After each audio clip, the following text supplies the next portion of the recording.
I've done so many takes that I've ran out of water to clear my throat with, so I had to like stop and go get water. Yeah.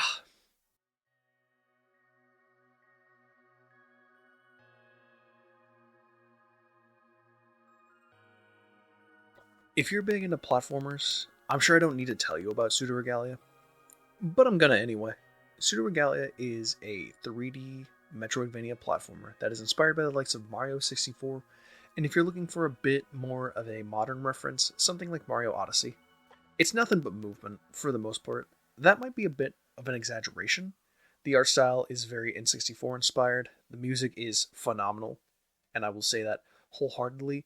And the story, while vague and not expanded upon a lot, can be derived just from looking around the world and seeing the final boss. It's got some stuff to love, for sure, but I think the platforming and movement is the main event. If you put me in an empty room with this movement, just letting me run around in Unreal or whatever, I would have fun for hours. Brings back memories of how I used to have fun with like Mario 64, and even the first time I played Mario Odyssey, where I would just run around and jump and have a ton of fucking fun. It's great. Pseudo Regalia is without a doubt one of my favorite games right now. I have played this game upwards of probably like 20 times. I don't do any like super serious speedruns. The best time I have is like 46 minutes. But I mostly just play casual. But even just casually, like coming back to the game is a blast. Just being able to move around and like feel how you move and even up your own time, even if you're not doing like super crazy optimal routes or whatever. It's just really fun for me. Okay, what do I want to go over first? How about the art design? Like I said before, super N64 inspired. If you derez the game ever so slightly, it'd look like you could pop it straight onto the N64. This isn't particularly new, I don't think. A lot of games have been feeling this inspiration. Um, Corn Kid 64 and Cavern of Dreams are my main two other games that I think about when I think of like N64 styled. Um, and I don't think it's a bad thing. These old style games have like a very specific charm that I think as we moved forward in like graphics and everything, and as stuff got more advanced, we kind of like lost a little bit, especially in like recent times. But seeing that these like indie devs really want to like bring back this old charm is like really nice, and especially for someone like me. I was born in 2000. When I was around, we didn't really like we were already getting into like the GameCube and like PS2, and when I finally got to when I finally got to like play games like semi consciously, it was I was probably like 7 or 8 with the Xbox 360. So like seeing these old games and seeing how charming they were, it's nice to see that that come back around and be what indie devs are really inspired by at the moment. Music, let's talk about that. Oh my god. Um I love this entire soundtrack. Now, there's only about like 11 songs. Um it's not a huge album. But that makes it important that every track hits. And let me be very clear, every track fucking smacks. Even if they're not my favorite, I think that every track probably has somebody who thinks it's the best track in the game. Um, Big shout out to the composers, by the way. If the wiki was correct, I'm sorry guys. If the wiki was correct, there was three: Potato Tito, Still Crisp, and Plus W. I think that's how you say that name. Uh, good fucking job. Holy shit! This entire soundtrack just fucking kicks ass. Personal favorites for me would be Pages of Solemnity.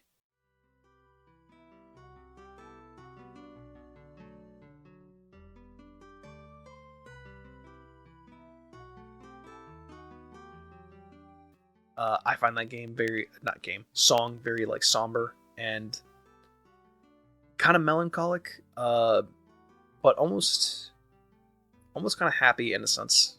Very memory inducing.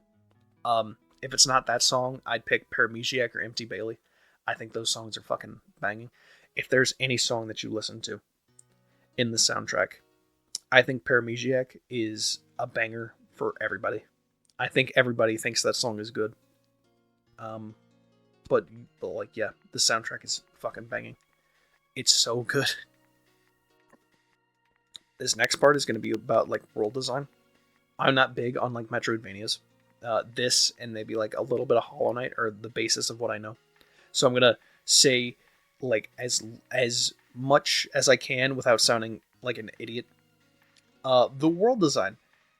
It's a giant castle with areas connected to one another. It is a 3D Metroidvania to a T.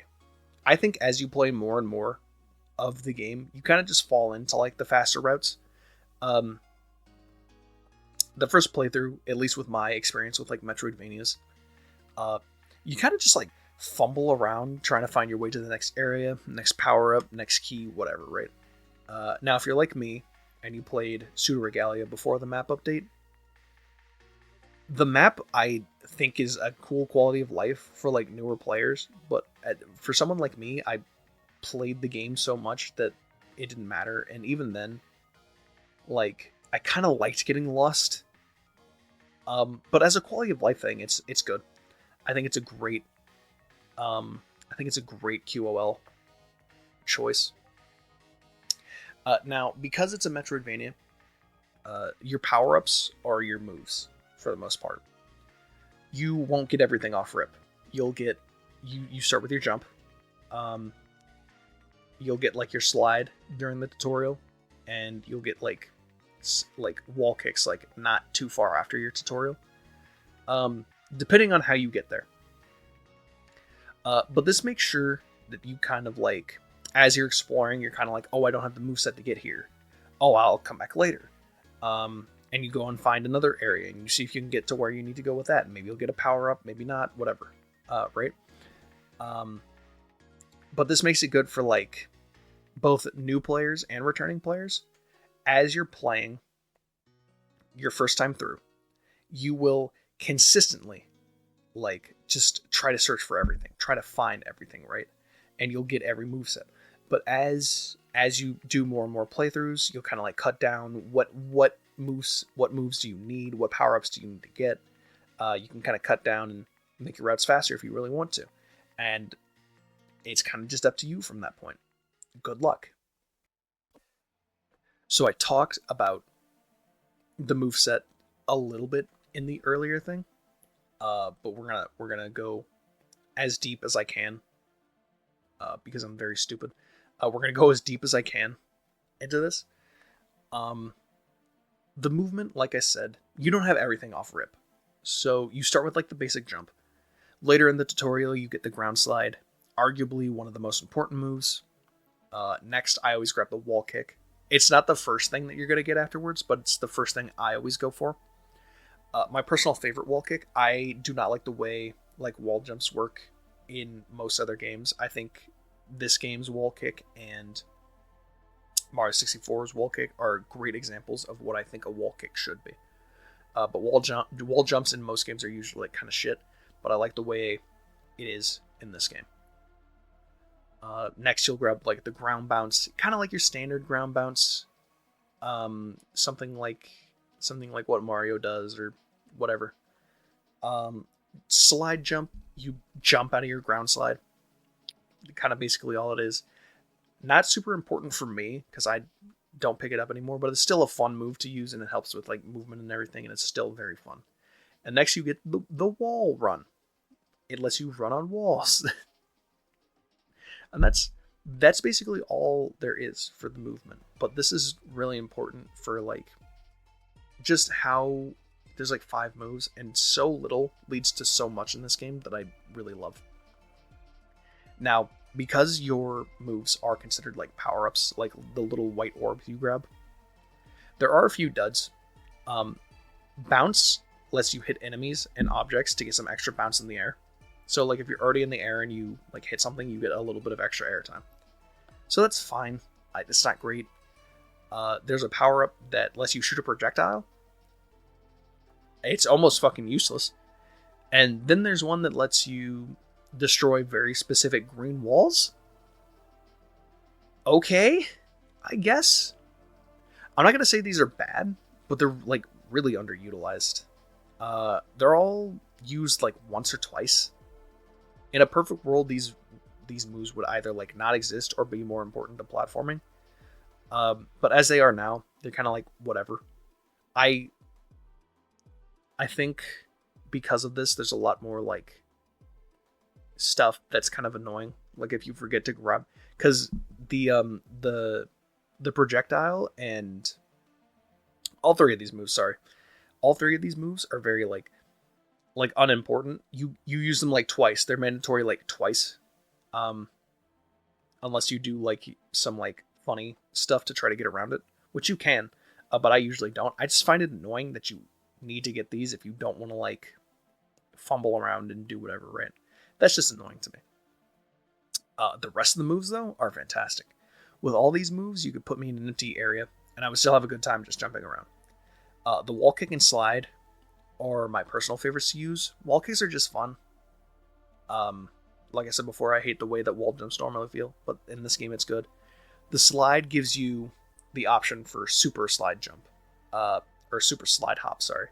Basically, what that is you can cancel out of a slide with a hop, and it goes really high. Usually, it would send you backwards, but you can like switch directions and super hop forward. It's a great tech, and like even I've been starting to use it a lot more to try to like speed up my times. It's been really good. Uh, Slide jump is kind of like whatever to me now. It's still a really fun movement option.